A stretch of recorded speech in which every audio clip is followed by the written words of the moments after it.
on the album at all. You goofy looking fuck. At least Kerry Collins was decent. Danny Cannell's the worst goddamn quarterback I ever fucking saw. When he played for the Giants, he'd make me wish for Ken Graham to come into the game. Fuck you. Yeah, that's fucking incredible. Oh my god. Also, Faith Evans and Jeff Blake, the ex Where's Jeff Blake? What the is quarterback for the Bengals there. Jizza, genius from Wu-Tang again, another one. Jizza Tualo again. Okay. Escape, I remember that. Yeah. Escape with Michael Strahan. Really? Okay. I guess that makes sense. He's really good with the ladies. And finally, Johnny Gill and Corey Harris, the defensive back. I have no fucking idea. How does they got Johnny Gill in I on don't this know shit? what is going on. I've never heard an album with the Jizza and Johnny Gill in the same fucking album, first of all. No. This is so good. Wow. Fuck. I was around the time, too. I was a little after that. Jizza's solo album came out in 96. I'm gonna Google all of that. I can't wait. Oh, yeah, to there's listen to this videos. stuff. There's It's videos gonna be of so showing bad. tracks. Oh, they're So terrible. bad. I listen to a lot of them. They're awful. Really? What do you think I was doing while I was doing this? Well, might as well put that track on. So the Chiefs go 7-9 that year with Schottenheimer at the helm. That is 98. And Rison, by the way, since he wanted his number 80 so bad, he did get his number 80 in Cleveland, but not anywhere else. In Jacksonville, he wore 81. Green Bay, 84. Kansas City, 89. Okay. So he still hasn't gotten his fucking 80 yet. Back. Anyway. By the way, is that Young? Is Young the quarterback of the Chiefs then? Chiefs in 94, 98? 98. Oh, God, that was probably the Elvis Gerback. Yeesh. And then that's depressing. Steve Bono was there, too, at that time. Yeah. I think that was the Elvis Gerback era. That's the shitty era. That's the shit, yeah. Really bad They Chiefs football. They were good the year before, and then the next year, obviously, 7-9. That year, he plays in 14 games. He has 40 catches, 542 yards, 13.6 per reception, 5 touchdowns. So production's dipped a little bit. Pay hasn't dipped that much. $2,450,000 for that year.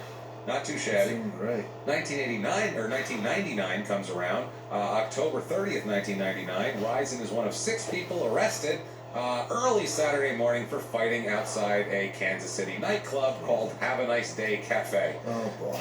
Yes. He's out there. It's a perfect place to be fighting. That's perfect. Have a nice day. Several security guards detained people before police made the arrests. It was just a big melee, apparently.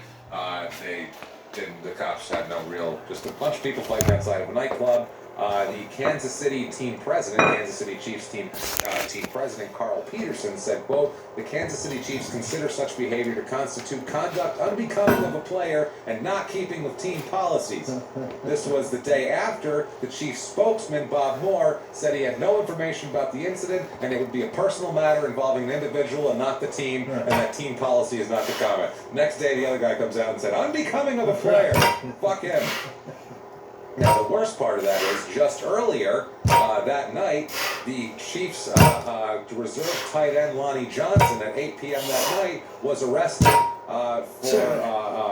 for propositioning a policewoman who was posing as a prostitute. Perfect. And also assaulting her. How's that? So that's Is nice. that unbecoming I also? think that's also unbecoming. He's arrested just after 8. Undercover officers were operating a prostitution sting. He stopped his car near a officer as a lady in the evening, and she approached him and started talking to him. It's at that point that apparently Johnson reached over and grabbed the officer, so he was arrested for assault as well. Yeah. So he's like, "Let me grab your tip." And then they said, "How about we arrest you, you fucking idiot." Pull your hands out here. Let me put these Let me bracelets slap on. that on you. Both players released on bail. That year, 9-7 the Chiefs are. So again, that's after Schottenheimer left. Gunther Cunningham, that dripped his fucking coach in there. 1999, he again not the greatest year. Again, only 21 receptions this year. He played in 15 games too. No excuses. 218 yards, 10.4 yards per reception, 0 touchdowns. None. And he made $2,450,000. He made $2 million for scoring the exact same amount of touchdowns as I scored last year. Yeah, same thing. And that year and every year of your life. Exactly. January 2000 at the Grammy Awards, Left Eye is there. Of course she is. And she says, quote, "You know, me and Andre just have a bond that no one will understand. Sometimes even I don't." Yeah, no shit. He hits you, shoots at you, you burn his house down, and then you get together the next day. What the fuck is happening?